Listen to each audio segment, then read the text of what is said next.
ጤና ይስጥልን ከቻናል 1 ቴሌቪዥን የሰዓቱ ዜናዎች ደርሷል። በዕለቱ ዜናችን የሀገር ውስጥ የባህር ማዶ እንዲሁም የቢዝነስ ዘገባዎች ተካተዋል። ሀያሉ ልመንህ ዜናዎቹን እመራላችኋለሁ። አብራችሁ ጠቅላይ ሚኒስትር አብይ አህመድ ከሳውዲ አረቢያ የውጭ ጉዳይ ሚኒስትር ልዑል ፋይሰል ቢን ፋርሃን አልሳውድ ጋር ተወያዩ። ጠቅላይ ሚኒስትር አብይ አህመድ የሳውዲ አረቢያ የውጭ ጉዳይ ሚኒስትር ልዑል ፋይሰል ቢን ፋርሃን አልሳውድን ተቀብለው በሁለትዮሽና ባለብዙ ወገን ጉዳዮች ላይ ውጤታማ ውይይት አድርገዋል። ጠቅላይ ሚኒስትር አብይ አህመድ በማህበራዊ ትስስር ገጻቸው ባሰፈሩት መልእክት ውይይቱ በተለያዩ ዘርፎች ለረጅም ዘመናት የዘለቀውን የሁለቱ ሀገራት ትስስር በማስፋትና የውል ፍላጎታችንን በሆኑ ቀጠናዊና ዓለም አቀፋዊ ጉዳዮች ላይ ትብብራችንን በማጠናከር ላይ ያተኮረ ነበር ብለዋል። የኢትዮጵያ የብሪክስ አባልነት ሀገሪቱን ወደ አዲስና የላቀ የጥራት ደረጃ ያሸጋግራታል ሲሉ በኢትዮጵያ የሩሲያ አምባሳደር ኤቬጌኒ ተርኪየን ገለጹ። ለዝርዝሩ ሄረዳዊት ንጉሴ።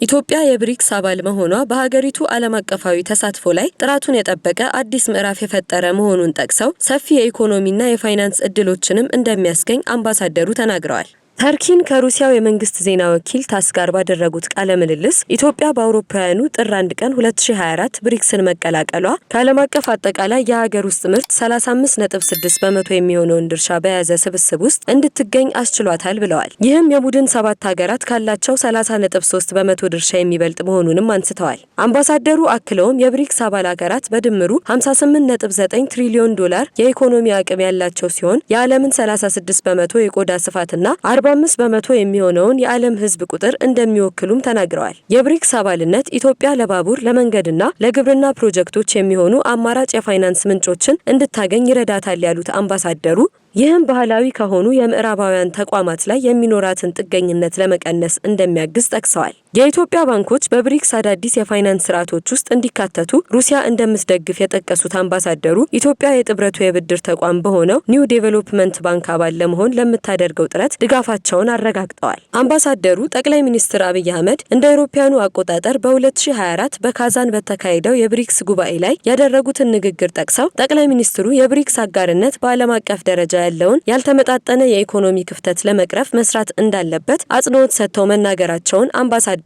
አስታውሰዋል። ኢትዮጵያ በወሳኝ የምርጫ ወቅት ላይ በመሆኗ ለስኬታማነቱ ሁሉም የድርሻውን ሊወጣ እንደሚገባ የኢትዮጵያ ብሔራዊ ምርጫ ቦርድ ሰብሳቢ ወይዘሮ ሜላትወርቅ ኃይሉ ገለጹ። ለዝርዝሩ አማሮ ገብሩ። የኢትዮጵያ ብሔራዊ ምርጫ ቦርድ ሰብሳቢ ሜላትወርቅ ኃይሉ እንዳስታወቁት ቀደም ሲል የመራጮች ምዝገባ ከየካቲት 7 እስከ መጋቢት 7 ቀን ለማከናወን ታቅዶ የነበረ ቢሆንም ቀሪ የቅድመ ዝግጅት ስራዎችን ለማጠናቀቅ ሲባል የምዝገባው መጀመሪያ ቀን ወደ የካቲት 28 እንዲራዘም መደረጉን ገልጸዋል። በሰባተኛው ጠቅላላ ምርጫ 42 ተፎካካሪ ፓርቲዎች በተናጠል 15 ፓርቲዎች ደግሞ በሁለት ጥምረትና በአንድ ግንባር ለመፎካከር መመዝገባቸውንም አስታውቋል። ከአጠቃላይ የምርጫ ጣቢያዎች መካከል በ17000 ያህሉ የዲጂታል የመራጮች ምዝገባን ተደራሽ ለማድረግ እየተሰራ ነው። ለዚህም ከፖለቲካ ፓርቲዎች፣ ሲቪል ማህበራት ድርጅቶችና ባለድርሻ አካላት ጋር በመተባበር በምርጫው አካል ጉዳተኞች፣ ሴቶች፣ የዩኒቨርሲቲ ተማሪዎች፣ ተፈናቃዮች፣ የጸጥታ ኃይል አባላትን ጨምሮ አካታችነቱን ለማረጋገጥ ምቹ ሁኔታ መፈጠሩን ተናግረዋል። ቦርዱ ለምርጫ ውጤታማነት የምርጫ ህጉን ከማሻሻል ጀምሮ አዳዲስ በቴክኖሎጂ የታገዙ የአሰራር ስርዓቶችን ወደ ስራ ማስገባቱን አስረድተው ይህም ግልጽና ተአማኒ ምርጫ ለማድረግ ወሳኝ ነው ብለዋል። ሰባተኛው ጠቅላላ ምርጫ ዜጎች በምርጫ ካርዳቸው በሀገራዊ የፖለቲካ የዲሞክራሲና በህዝብ ይሁንታ የተመረጠ ጠንካራ መንግስት በመመስረት ሂደት ትልቅ አሻራ የሚያሳርፉበት መሆኑን ገልጿል። በመሆኑም ለምርጫው ስኬታማነት ሁሉም ባለድርሻ አካላት ሚናቸውን ሊወጡ እንደሚገባም ጠይቀዋል። የመራጮችን ምዝገባ በወረቀትና በዲጂታል አማራጮች በሁሉም የምርጫ ጣቢያዎች ለማስጀመር ዝግጅት እየተደረገ መሆኑንም ተናግሯል። ከአጠቃላይ የምርጫ ጣቢያዎች መካከልም በ17000 ያህሉ የዲጂታል ምርጫ ምዝገባን ተደራሽ ለማድረግ የኢንተርኔት አገልግሎት መኖሩን በማረጋገጥ የምዝገባ መሳሪያና የዲጂታል መተግበሪያን የመዘርጋት ስራዎች እየተሳለጡ መሆኑንም አንስተዋል። ለምርጫው ውጤታማነት የታዛቢዎችና የመራጮች ሚና ወሳኝ በመሆኑ የምርጫ ትምህርትና ግንዛቤን ለማስፋት ለሚሰሩ 169 የሲቪል ማህበረሰብ ድርጅቶች ፈቃድ መስጠቱንም አብራርተዋል። የምርጫ ሂደትን ነፃ፣ ገለልተኝነትና ፍትሃዊነት ለማረጋገጥም 547 አስተባባሪዎችና 129000 የእግር በእግር ታዛቢዎች ያሏቸው 45 የሀገር ውስጥ ድርጅቶችን በኦንላይን ስርዓት በታዛቢነት መመዝገባቸውንም አንስተዋል። ለዓለም አቀፍ ታዛቢዎች በውጭ ጉዳይ ሚኒስቴር አማካኝነት መጥተው ፍቃድ የሚወስዱበትን ዝግጅት እየተደረገ መሆኑንም ጠቅሷል። የተባበሩት መንግስታት የስርዓተ ጾታ ድርጅት በመጪው ጠቅላላ ምርጫ ሴት ድምፅ ሰጪዎችና ሴት ተመራጮችን ለመደገፍ ዝግጁነቱን ገለጸ። ለዝርዝሩ ኤፍራታ ጥላሁን። የተባበሩት መንግስታት የስርዓተ ጾታ ድርጅት ዩኤን ውመን በመጪው ጠቅላላ ምርጫ ሴት ድምፅ ሰጪዎችንና ሴት ተመራጮችን ለመደገፍ ዝግጁነቱን ገልጿል። የሴቶችና ማህበራዊ ጉዳይ ሚኒስትር ኤርጎጌ ተስፋዬ በጽህፈት ቤታቸው አዲሷን የተባበሩት መንግስታት የሴቶች ድርጅት የኢትዮጵያ ወኪል ጃኔት ኪምን ተቀብለው አነጋግረዋል። በውይይታቸውም አዲሷ የኢትዮጵያ ወኪል አቀባበል ያደረጉላቸው ሲሆን ለኢትዮጵያ አገልግሎት ጊዜያቸው ውጤታማነት ሚኒስቴር መስሪያ ቤቱ ትብብር እንደሚያደርግ ገልጸዋል። በተጨማሪ ሚኒስትሯ የተቋሙን ስራዎች በተለይ የሴቶችን የኢኮኖሚ ተጠቃሚነትና የፖለቲካ ተሳትፎ ለማሳደግ እየሰራ ያለውን ተግባራት ያስተዋወቁ ሲሆን የሴቶችን የፖለቲካ ተሳትፎና ውክልና ለማረጋገጥ ከፍተኛ ጥረት እያደረገ መሆኑን ገልጸዋል። በተባበሩት መንግስታት የስርዓተ ጾታ ድርጅት ወኪል ጃኔት ኪም በበኩላቸው ሴቶችን የፖለቲካ ተሳትፎና ውክልና የማረጋገጥና የሴቶችን የኢኮኖሚ አቅምን ማብቃት አስመልክቶ ተቋሙ የሚሰራቸው ስራዎች አጠናክሮ እንደሚቀጥል እንዲሁም በመጪው ጠቅላላ ምርጫ የሴቶች ድምፅ ሰጪም ሆነ ተመራጭ ለማገዝ ለመደገፍ ዝግጁ መሆኑን ገልጸዋል። የኢትዮጵያና የፈረንሳይ መንግስት የኢኮኖሚ ማሻሻያውን የሚያጠናክር የ81.5 ሚሊዮን ዩሮ ድጋፍ ስምምነት ተፈራረሙ። ስምምነቱን የገንዘብ ሚኒስትር አህመድ ሺዴና የፈረንሳይ የውጭ ጉዳይ ሚኒስትር ልዑክ ኤርኖይ ካሮይት ፈርመዋል። ስምምነቱ የሁለቱን ሀገራት የኢኮኖሚ አጋርነት ለማጠናከርና የማክሮ ኢኮኖሚ ማሻሻያ ስራን ለመደገፍ ያለመ ነው። አናወል ተስፋ ዝርዝሩን ያቀርበዋል። የገንዘብ ሚኒስትር አህመድ ሺዴ ፈረንሳይ እንደ አበዳሪ ኮሚቴ ተባባሪ ሊቀመንበርነቷ እያደረገች ያለችውን ወሳኝ ሚና አድንቀዋል። ኢትዮጵያም አዳዲስ ኢንቨስትመንት እድሎችን ለመፍጠር ትብብርን ለማጠናከር ያላትን ቁርጠኝነት አረጋግጠዋል። በፈረንሳይና በአውሮፓ ማህበረሰብ የሚደገፍ የአፍሪካ ቀንድ ኢኒቬቲቮችን ጨምሮ በቀጠናው ቅድሚያ የሚሰጣቸውን ጉዳዮች ማጣጣም እንደሚገባ አስረድተዋል። ኤሌኖር ካሮይትን በበኩላቸው ለረጅም ጊዜ የቆየውን የአውሮፓ ህብረትና የኢትዮጵያ አጋርነት አስፈላጊነት ገልጸው ስምምነቶችን በጋራ መከባበርና በጋራ እሴቶችና ለዘላቂ እድገት የጋራ ቁርጠኝነት ላይ የተመሰረተ እንደሆነ ተናግረዋል። ትብብሩም ከኢትዮጵያ የኢኮኖሚ ማሻሻያ አጀንዳ ጋር የሚጣጣም መሆኑን ጠቅሰው የፈረንሳይ የልማት ተቋም በኢትዮጵያ የመሰረተ ልማት ፋይናንስ ውስጥ ስትራቴጂካዊ ሚና መጫወቱን ቀጥሏል ብለዋል። የጋራ ኢኮኖሚያዊ ጥቅሞችን ለማጣጣምና የኢትዮጵያ ተወዳዳሪነትን ለማስቀጠል ተለዋዋጭና ባለሀብቶች ተስማሚ የንግድ ሁኔታ እንደሚያስፈልግ አመላክተዋል። በስምምነቱም መሰረት ፈረንሳይ ለኢትዮጵያ ሀገር በቀል የኢኮኖሚ ማሻሻያ ፕሮግራም ሁለተኛ ምዕራፍ ማስፈጸሚያ የሚውል የ80 ሚሊዮን ዩሮ በጀትና የ1.5 ሚሊዮን ዩሮ የቴክኒክ ድጋፍ አድርጋለች። እንዲሁም በቡድን 20 አባል ሀገራት የጋራ ማዕቀፍ ስር ከሁለትዮሽ አበዳሪዎች ጋር የተደረገው የመጀመሪያ ታሪካዊ የዕዳ ሽግሽግ ስምምነት መፈራረማቸውን ሚኒስተሩ ገልጸዋል። ቱኒዚያ ከኢትዮጵያ ጋር ያላትን የንግድ ትስስር ማጠናከር እንደምትፈልግ ተገለጸ። የውጭ ጉዳይ ሚኒስትር ጌዲዮን ጢሞቴዎስ ከቱኒዚያ ውጭ ጉዳይ ሚኒስትር ሞሐመድ አሊ ናፋቲ ጋር ተወያይተዋል። ሚኒስትሮቹ በውይይታቸው በሀገራቱ የንግድና ኢንቨስትመንት ግንኙነት ላይ በትኩረት መክረዋል። መሐመድ አሊ ናፋቲ ሀገራቸው ከኢትዮጵያ ጋር በንግድና በኢንቨስትመንት ያላትን ግንኙነት ይበልጥ ለማጠናከር ቁርጠኛ መሆኗን አረጋግጠዋል። በተጨማሪም ሁለቱ ወገኖች በሌሎች የሁለትዮሽና አህጉራዊ የጋራ ፍላጎቶች ዙሪያ ሀሳብ ተለዋውጠዋል። በተመሳሳይም ጌዲዮን ጢሞቴዎስ ከቡሩንዲ የውጭ ጉዳይ ሚኒስትር ኤድዋርድ ቤዚማን ጋር የሁለትዮሹን ግንኙነት የበለጠ ማጠናከር በሚያስችሉ ጉዳዮች ዙሪያ መክረዋል። በውይይቱ ላይ በሁለቱ ሀገራት መካከል የጋራ ሚኒስትሮች ኮሚሽን ስብሰባ በቅርቡ በማካሄድ የተፈረሙ የትብብር ስምምነቶችን አፈጻጸም ለመገምገም እና አዳዲስ የትብብር መስኮችን ለመለየት ተስማምተዋል። ውይይቱ ከ48ኛው የአፍሪካ ህብረት መደበኛው የስራ አስፈጻሚዎች ስብሰባ ጎን ለጎን ነው የተካሄደው።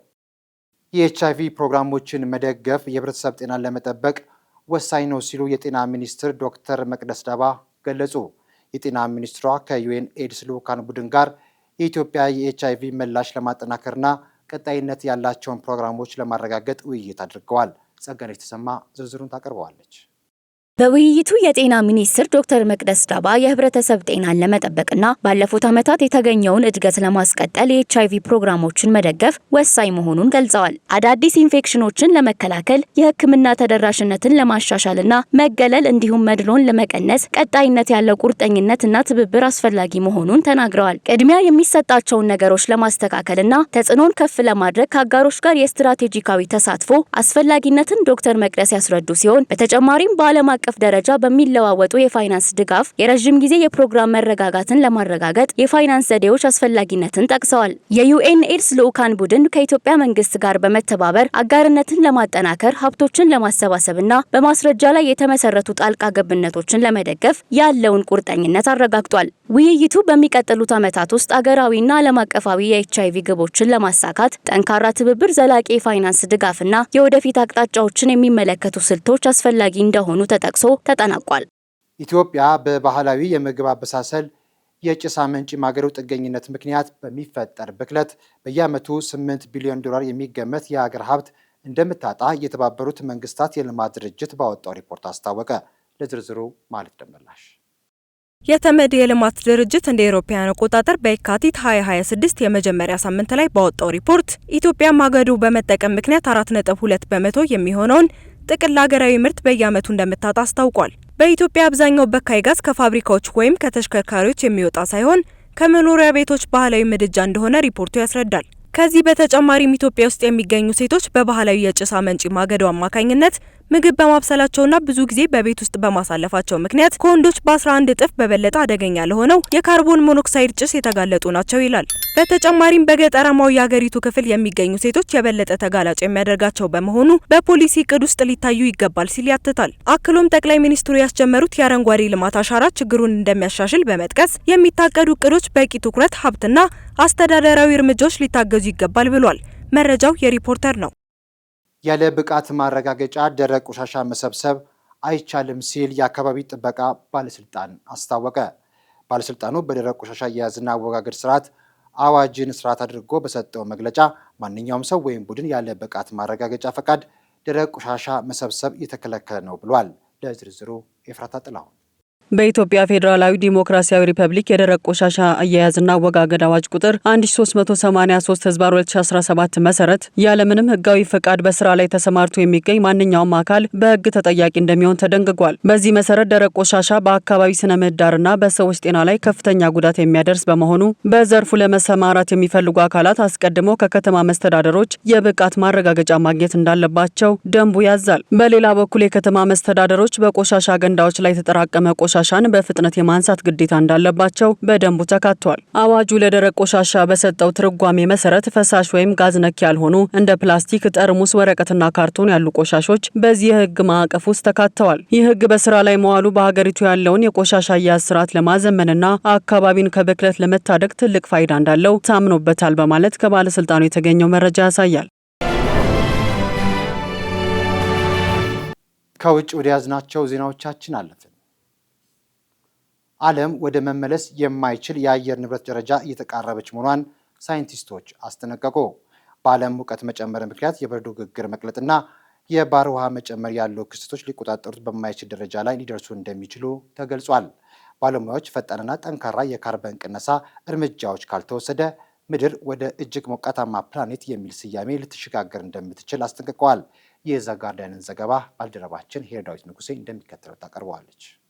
ዓለም አቀፍ የአየር ንብረት ሳይንቲስቶች ቡድን ባዘጋጁት ሪፖርት መሰረት ምድር ሆት ሃውስ እርዝ ወይም ሞቃታማ ምድር ተብሎ ወደሚጠራ እጅግ ሙቅና አደገኛ ሁኔታ ውስጥ ልትገባ እንደምትችል ተመላክቷል። ዓለማችን ይህን ደረጃ ከተሻገረች በኋላ ታዲያ ሙቀትን መቆጣጠር እጅግ ከባድ ሊሆን ይችላል ተብሏል። ባለሙያዎች የመቀየሪያ ነጥብ ብለው የሚጠሩት አደገኛ የአየር ሁኔታ ደረጃዎች እየተቃረቡ መሆናቸውንም ገልጸዋል። እነዚህ ከተፈጠሩ በኋላ ወደ ቀድሞ ሁኔታ መመለስ አስቸጋሪ ይሆናል። ይህም የምድር ሙቀት በራሱ እየጨመረ እንዲቀጥል ሊያደርግ ይችላል። ከነዚህ መቀየሪያ ነጥቦች መካከል የግሪንላንድና የደቡብ አንታርክቲካ በረዶ መቅለጥ፣ የአማዞን ደን መጥፋት፣ በበረዶ የተሸፈነ መሬት መገለጥና የአትላንቲክ ውቅያኖስ ዋና የውሃ ፍሰት መዳከም ይገኙበታል። እነዚህ ሁኔታዎች አንዱ ሌላኛው ላይ ተጽዕኖ በማሳደር ሙቀቱን ያፋጥናሉ። ለምሳሌ በረዶ ሲቀልጥ የፀሐይ ብርሃን የሚመለስበት መጠን ይቀንሳል። ይህም ተጨማሪ ሙቀት ይፈጥራል። እንዲሁም በበረዶ የተሸፈነ መሬት ሲገለጥ ሚቴን የተባለ ኃይለኛ የሙቀት ጋዝ ወደ አየር ይለቀቃል። ይህም ደግሞ ሙቀትን ይጨምራል። አሁን ዓለም አቀፍ ሙቀት ከኢንዱስትሪ ዘመን በፊት ካለው ደረጃ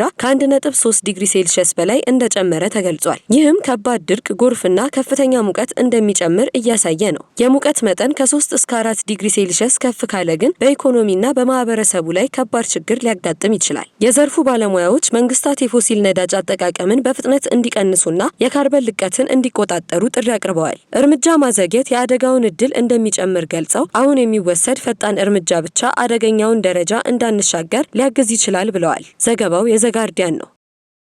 በአሜሪካ ናሽቪል መኖሪያ ቤት በሁለተኛው የዓለም ጦርነት ወቅት የአንድ የሕክምና ተማሪና ፍቅረኛው የፍቅር ግንኙነት መሃል በጦርነት ውስጥ ሆነው የተጻጻፉትን ከማመንታት እስከ ትዳርና መለያየት ድረስ ያለውን በመከታተል ከ200 በላይ የፍቅር ደብዳቤዎች ተገኝተዋል። ለዝርዝሩ ሊዲያ ዝናቡ።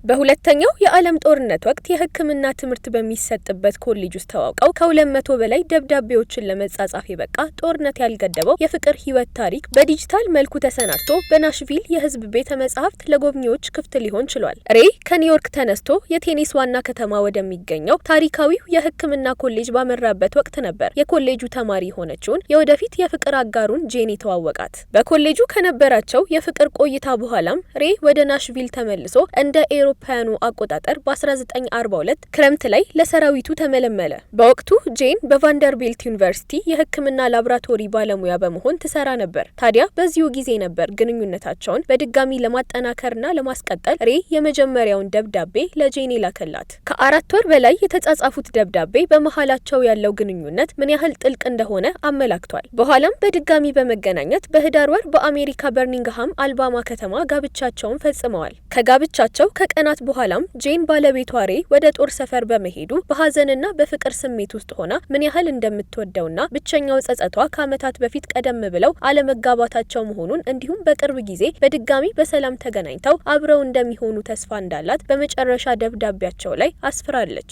ዘገባው የአሶሺየትድ ፕሬስ ነው። ተመራማሪዎች መጽሐፍትን አዘውትረው የሚያነቡ፣ የሚጽፉ ወይም የማሰላሰል ተግባራት ላይ የሚሳተፉ ሰዎች ለአእምሮ ህመም የመጋለጥ እድላቸው አነስተኛ ነው ይላሉ። ጥናቱ የእድሜ ልክ መማርና የአእምሮ እንቅስቃሴ ማድረግ የአንጎል ጤና በእጅጉ እንደሚጠብቅ አረጋግጧል። ጸጋን የተሰማ ዝርዝር አላት። ተጨማሪ 1 ወይም 2 ቋንቋ መማር ማንበብና መጻፍ የመርሳት እድልን በ40 በመቶ ሊቀንስ እንደሚችልና በሚሊዮን የሚቆጠሩ ሰዎች በሽታውን ሊከላከሉ ወይም ሊያዘገዩ ይችላሉ ሲል አንድ ጥናት አመልክቷል። የመርሳት በሽታ በዓለም ካሉ የጤና አደጋዎች አንዱ ነው። ከበሽታው ጋር የሚኖሩ ሰዎች ቁጥር እንደ አውሮፓውያን አቆጣጠር በ2050 በዓለም አቀፍ ደረጃ ከ150 ሚሊዮን በላይ ጨምሮ በ3 እጥፍ እንደሚያድግ የተተነበየ ሲሆን ይህም በዓለም የጤና ስርዓት ላይ ከፍተኛ ጫና ይፈጥራል ሲሉ ባለሙያዎች ያስጠነቅቃሉ። የዩናይትድ ስቴትስ ተመራማሪዎች በህይወት ዘመን ሁሉ እንደ ማንበብ፣ መጻፍ ወይም አዲስ ቋንቋ መማርን በመሳሰሉ አእምሯዊ አነቃቂ ተግባራት ውስጥ መሳተፍ የአልዛይመር በሽታ ተጋላጭነትን ይቀንሳል ይላሉ።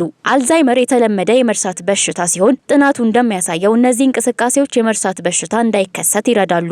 በቺካጎ የሩሽ ዩኒቨርሲቲ የሕክምና ማዕከል ተመራማሪ አንድሪያ ዛሚት ግኝቶቹ አበረታች ናቸው ትላለች። እንደሷ ገለጻ በተለያዩ የአእምሮ አነቃቂ ተግባራት ላይ አዘውትረው የሚሳተፉ ሰዎች የማስታወስ ችሎታቸውና የአስተሳሰብ ክህሎታቸው ጥሩ ውጤት አሳይቷል። ወደፊት የመርሳት ችግርን ለመቀነስ መንግስታት መማርን በሚደግፉ እንደ ቤተ መጻሕፍትና የመጀመሪያ ደረጃ ትምህርት ፕሮግራሞች ላይ የበለጠ ኢንቨስት ማድረግ አለባቸው ትላለች። ተመራማሪዎች በአማካይ 80 ዓመት የሞላቸው ወደ 2000 የሚጠጉ ሰዎችን ተከታትለው አንዳቸውም ቢሆኑ በጥናቱ መጀመሪያ ላይ የመርሳት ችግር አላጋጠማቸውም። ለ8 ዓመታት ያህል ክትትል ተደርጎላቸው ተሳታፊዎቹ ስለማንበባቸው፣ የመማር ልምዳቸውና የትምህርት ደረጃቸው በህይወታቸው ስላላቸው የተለያዩ ጥያቄዎች ምላሽ ሰጥተዋል። ጥናቱ በተለያዩ የህይወት ደረጃዎች ውስጥ የመማርና የአእምሮ እንቅስቃሴዎችን ተመልክቷል። ከ18 ዓመት ዕድሜ በፊት ህጻናት ምን ያህል ጊዜ መጻሕፍትን፣ ጋዜጦችን ወይም ሌሎች ጽሑፎችን ማንበብ እንዳለባቸውና ከ5 ዓመታት በላይ ተጨማሪ ቋንቋዎችን ማንበብ እንዳለባቸው ይጠቅሳል።